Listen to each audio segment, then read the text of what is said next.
please you can give your observation, comment, or any queries. Mr. Chairman, sir, I have one submission, rather request. Let the other speaker also finish. Then probably there will be meaningful discussion and comments on it. Because some of the students might leave. They want to they are present. Let me not a question but kind of submission. As you're talking about the kind of democracy and irresponsibility in the class. And then giving examples of some countries. Okay. I think if you look into the nature of the state as a whole, Abba and Amma of the state, father and mother of the state, and grandfather and grandmother of the state, the whole state was born. And what are the constituent elements of the state? We generally teach political science here, but anywhere in the world, the Western political science, the Western continent. The nature of the state and the nature of power is, both these things, they mystify the principles of governance and welfare, but actually what prevails is power. Ultimately, who are the beneficiaries? The beneficiaries are those who are in power, or who are the part of the structures of power. They take example of India, or even Pakistan, or America. But I think that as a scholar, we should go beyond the narrative that we are putting, that because of the irresponsibility of the middle class is confused everywhere, not only in India, but everywhere it's confused. The most important aspect is that in every democracy, executive has become very powerful. Look at America. America was basically known for the supremacy of judiciary. And Britain was known for the supremacy of parliament.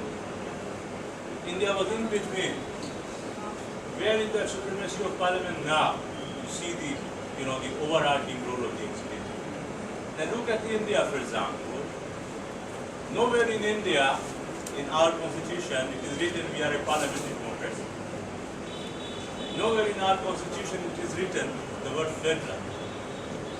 Nowhere it is written that the constitution is supreme, but implied it's there. Implied meaning there. If you look into the provisions of the constitution, it's mostly in the name of President of India. S.L. Verma has written a book, Federal Authority in Indian Political System. Because of the constitutional amendments, most of the powers of the presidents are either curtailed or usurped by the executive, the real executive, or it has been minimized.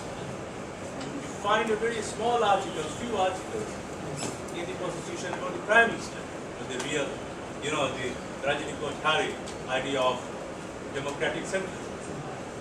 That how the power of people resulting into parliament, and from parliament to council of minister, and from there to cabinet, and then to prime minister and country 1, 2, 3 people.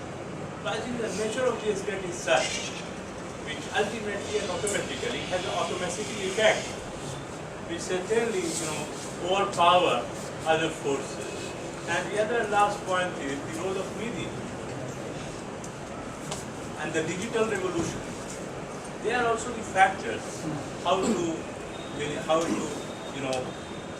play the role in the decline of the middle class. So it's just a submission. Well, let me focus on the last part of what you said, because that's really what interests me. The confused nature of the middle class. Why does the middle class, or why do most people, most of us, why do we fall to fake news? That's the thing that the electronic media has spread systematically, perpetually. I think a lot of the reason why we fall to fake news is, the inputs that could be provided by, my last point was about critical social sciences. the ability to be able to discern what is right and what is wrong, what is the truth and what is falsehood. So the digital communications revolution has played an extremely bad role, because what it has done is that it has created these kind of tribal loyalties. I will only listen to the news channels that I want to listen to. I will only read the newspapers that I want to listen to, and other people will only listen to the news channels that they want to listen to. So the media has really muddled things up. Now the thing about the middle class is that it has fallen for it. It has fallen for it rather stupidly. It has fallen for the simplistic arguments that populist leaders have given it. The thing about populist leaders is that they provide you simplistic solutions to complex problems. Alright? Mr. Trump says, stop the immigrants at the Mexican border. Will that solve anything? Of course it won't solve anything. Brexit, the grievance for it was genuine. There was a genuine grievance behind it. The working class had it really bad in the UK. Their living conditions were not improving after Margaret Thatcher's rise to power. But what did people fall for? They targeted the immigrants. So I think perhaps less than the role of the state, it's more about the way that the media, rather than speaking truth to power, sides with power and works as a representative of power, and the middle class falls for it, unfortunately. The lady at the back had raised her question, and I'll come to you. Please introduce yourself. My name is Ronak Shah. Sorry, consider? Ronak Shah. Okay. I must firstly admit that it's been an absolute pleasure listening to you after hearing of your glorious classes in JNU conference. My pleasure. Now coming to the question, in this phenomenon of globalization and its fallouts, where do you see the Muslim community, not only as a social group, but also as a religious group? These are difficult times to be Muslim, let me say that. I mean, I must say that things got worse after September 11th. They got much, much worse after that. One of the things that dogs you as a Muslim wherever you travel across the world is the way that the media has spread a certain Islamophobia. Now, Islamophobia means an irrational fear of Islam. So, yes, globalization has perhaps exacerbated or kind of enhanced or increased global Islamophobia. It's something which is palpable, present across the world. But that's something that is being done to Muslims. Now, how are Muslims responding to this situation? Now, I must say that the Muslim response to it has not been exactly very good. So I'll bring in a point that Aqil Bilgrami, a political philosopher, makes. He teaches at Columbia. Bilgrami makes this point about Muslims and their philosophical malaise. Malaise एक बीमारी होती है ना, आप बीमार होते हैं तो आप अपनी normal activities नहीं कर पाते हैं, कि आपको लगेगा बिस्तर पर पड़ा रहूँ, काम पर न जाऊँ. That's a malaise, हल्का सा बुखार जब आदमी इंसान को होता है. You don't feel like coming to the university. Now the point that Bilgrami is making is that the thing about Muslims, the thing that characterizes Muslims right now, is that they look at their problems in terms of a third person perspective. यानी कि कोई दूसरा आदमी मेरे ऊपर ऐसा कर रहा है. Okay? This is one of the major problems of Muslims across the world. Now, again, there is a reason for it. It is not unfounded. Okay? Iqbal wrote that very famous shikwa. Okay? One line which always stays in my mind. रहमतें हैं तेरी अगयार के काशानों पर, बर्फ गिरती है तो बेचारे मुसलमानों पर. I think this line characterizes that sense of self-pity, that sense of injury to Muslims. However, I think as Muslims in globalized times, it is very important to be able to regain a first-person perspective. What is it that Muslims can do in order to enhance their agency, as a result of which the world can perhaps be made a better place? One of the things about the world is that it is characterized by inequality. From the little that I know about Islam, it's full of masawat, equality. Okay, this is perhaps a time for Muslims to talk about the inequities of globalization. As against this, I don't see Muslim youngsters, okay, actually really being able to critically look at globalization. Let me give you an example of this. Some years ago, I discussed this book with Amir as well. I wrote a review of a book on the youngsters of Jamia Nagar. Okay, I lived there when I was teaching in Jamia. Now, one thing that I noticed was that when I was growing up, my parents would always tell me, excessive consumption nahi karna chahiye, asraf-e-beja. Globalization right now is about that surfeit of consumption, conspicuous consumption. What is it doing? It is depleting the resources of the world. It's leading to the ecological crisis that is a major part of political discourse. What is the Muslim response to this? I don't see it. And I think that for Muslims to actually be able to come up with a genuine response, these are the issues on which they will be talking about. The inequities, the inequalities of the global economic system, okay? The banking sector, the loans that third world countries are saddled with, ecological degradation. People have to really kind of formulate these ideas rather than just talking about the wrongdoings that are being done to them. Does that answer your question? Yes, you had a question. The gentleman in the blue t-shirt. Sir, as you said in your lecture that Sir Syed Ahmad Khan had a vision and this established this institution, and one of his visions was so that the Muslim middle class is emerging and would have the potential to rub shoulders with. Now my question is that had there been deliberate efforts, institutional efforts, so that Muslim middle class is not emerged, and are there deliberate efforts, institutional efforts, so that Muslim middle class is not emerged? There are structural barriers to the rise of any Muslim middle class. Okay, the odds are stacked against you. Right now, since the odds are stacked against you, Very, very important point. right? So, of course, I mean, in any situation, it will be that much more difficult for a Muslim to rise to a certain position compared to, let's say, someone else. So, I think this is one of the first things that has to be addressed. The odds are definitely stacked against being a Muslim. Now, what does one do? Of course, when you have this kind of a situation, you would have to talk about political solutions to this kind of a problem, okay? Solutions that would address the kind of discrimination that people face, the kind of difficulties that people face in employment, in education. So, a political response would be needed, but the question is what kind of political response? Quite often the kinds of political responses that have been forthcoming have been responses that have further locked Muslims in their own discrimination. So, when people paint themselves into a corner, when you paint yourselves into a corner, you create actions which are self-destructive. Okay, so of course things are bad, but then I think that what a Muslim political response requires is to address the badness of the situation rather than contributing to that badness as well and putting people in an even more difficult situation. Yes. Basically, it's a great description, but we need to understand what do you mean by middle class. Basically, every person is having his or her own perception of middle class. So, can you please explain? Well, I mean, the thing about India is that everyone is middle class in India. It's this kind of catch-all term. Something that I didn't mention in my lecture, which has struck me, is that some of my own work in the UK, for example. So one conversation I will never forget. Is that I was waiting for the bus, and there's this person who is clearly, who's from the working class. Okay, he was on a construction site, and we were waiting for the bus. The bus wasn't coming, and I got into a conversation with him, and I asked him how much education he had achieved, and he said he didn't go beyond his O level, which would be the equivalent of class 10 in India. And I asked him why, and he in a very straightforward way, forthright way, said, "I'm working class." Now, in India, everyone identifies themselves with the middle class. So, the problem with the middle class is that it's a very catch-all term in India. You have something called an aspirational middle class. Okay? An aspirational middle class, which was one of the key constituents of Prime Minister Modi's electoral campaign in 2014. Okay? The idea that your economic conditions can improve through jobs and so on.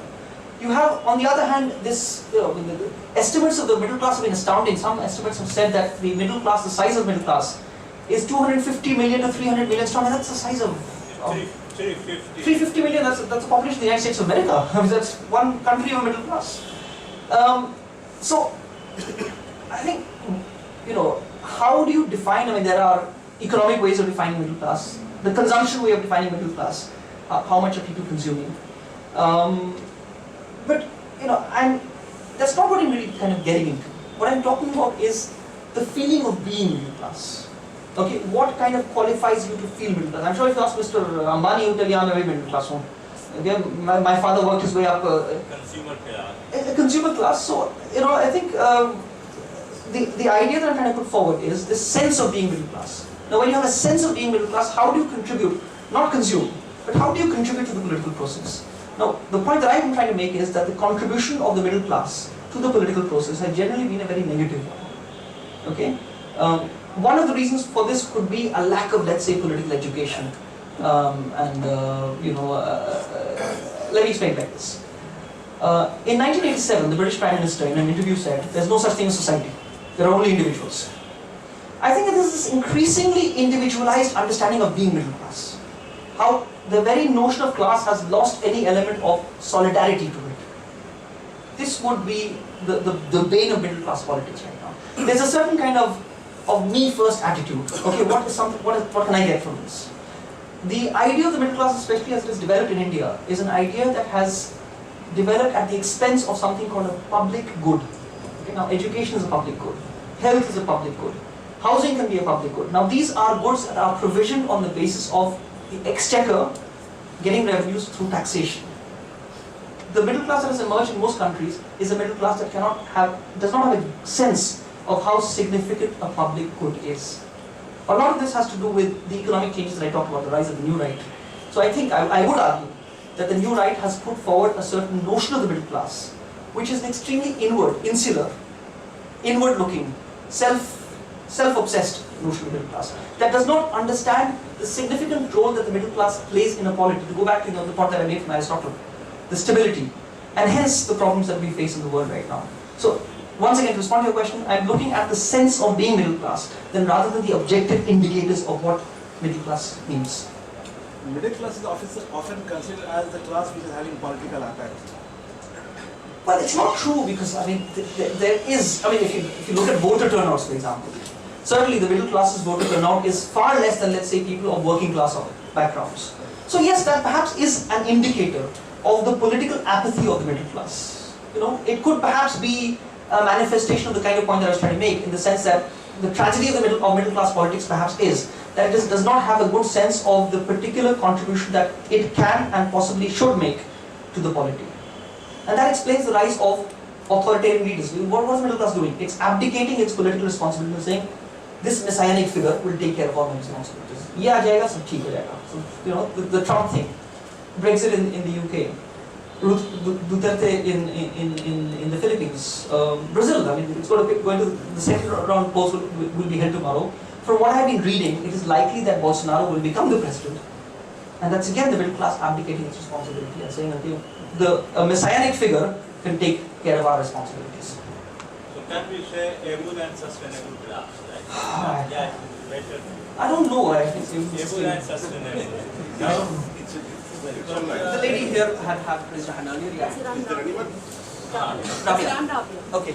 Sir, you said really rightly that globalization has resulted in heightened inequality. Yeah. Sir, but what about traditional Indian society, which is already characterized by caste system? So has globalization enhanced this inequality, or it has just reduced it? Good question.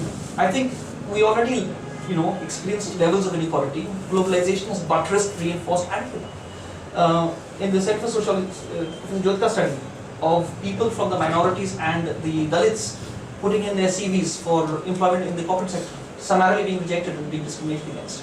So remarkably, one would have thought that globalization would lead to the promotion of a meritocracy. No, that hasn't happened. What globalization has done is that it's actually buttressed and reinforced existing inequalities in society. In fact, it has, from the accounts that I've been reading, exacerbated casteism among people. So it hasn't been emancipatory. And to go back to the point about the middle class and its lack of emancipatory politics, Pawan Verma, in a popular book some 15-16 years ago, wrote The Great Indian Middle Class, where he first made this complaint about the middle class. The fact that it's self-obsessed, it's almost narcissistic, it's almost inward-looking. It cannot appreciate the fact that it has a larger public-spirited role to play. So again, to Ravi's question, it has added to those inequalities. Yes, the person right behind. I'm Tausik Malik from the Department of Political Sorry, Science. your name was that? Tausik Ahmed. Okay. So you have made a point that there is a deep connection between this middle psychology and the rise of right in politics. But what remains unexplained is what explains this abdication of middle class responsibility. And the number second thing, how Muslims should respond to globalization. The critique that's being, academic critique that's being offered to this globalization kind of thing, it is often said that it doesn't appeal to Muslims or Muslim intellectual class. It has a history why it doesn't appeal to Muslim intelligentsia, because we don't have that kind of the legacy of social pattern of society that's being treasured by some intellectuals in Greek. That doesn't cherish the Muslim intellectual, because we have not been the beneficiaries of that social pattern of society. This is the history behind this intellectual apathy and proactiveness, lack of proactiveness on part of Muslim intellectual. How do you see this? Okay, again, I'm very impressed by the kind of questions that I've been getting, and it's really kind of making me think. Tausif's point is about, sorry, what was your first question, just briefly? A link between Middle class and authoritarian leaders, okay? One of the books that I've read along with my students in JNU is a 1946 work written by someone called Wilhelm Reich. It's called Mass Psychology of Fascism. Yeah, Mass Psychology of Fascism.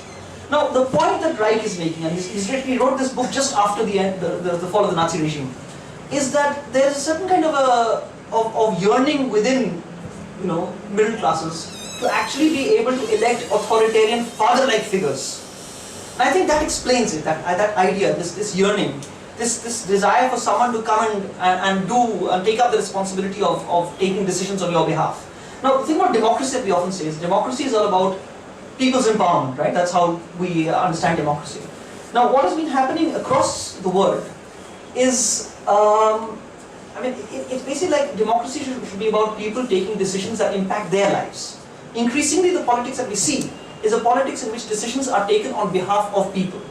Now, this is a willing abdication that people have done, and I think that something has to be done to address this.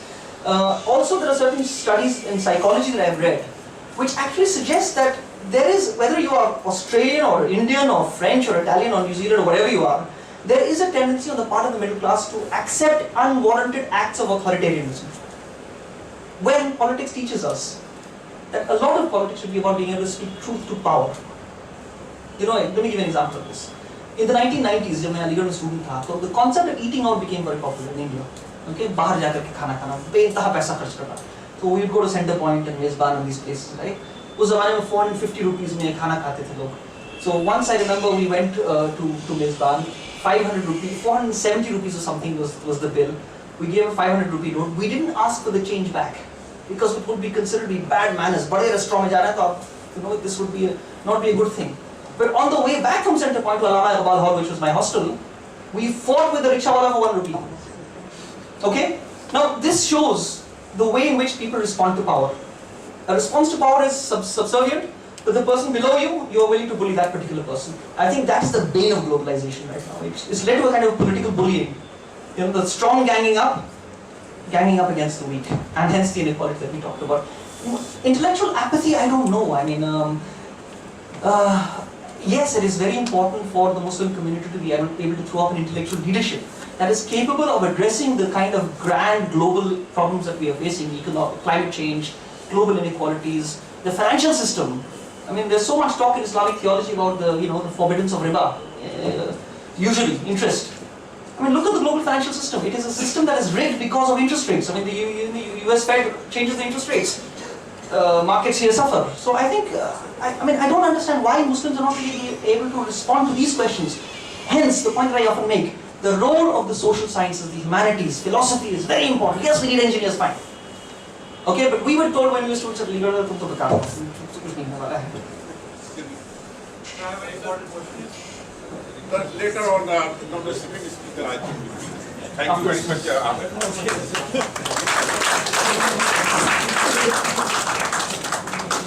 So, you will have the time of a discussion on that. But now I would, like to ask Dr. Tanveer Fazal to come here. But before that, I would really appreciate Dr. Amir. Why? Because the success of any writing, of any lecture is that it throws many questions to think, to ponder over. And he has basically, given us many things to think. The second point is that globalization, or the process of the rapid transformation which we are witnessing, is the process of contradictory consequences. Some consequences are better, some consequences are worse. Now, we have to assess what is better or what is worse for us, and how can we transform worse into better, and how can we, further enhance the better in our life. The third point, and which is very important, is that this is the period of uncertainty, of risk, of intense competition. And in this period of uncertainty, intense competition, an individual, a community, a nation cannot survive unless it introspects its own asset, its own strength and the weakness. And therefore, the Muslim should try to introspect what they are, what they want to be, what are their strengths, what are their weaknesses. With these remarks, I would like Dr. Tanveer Fazal to come over to the dais.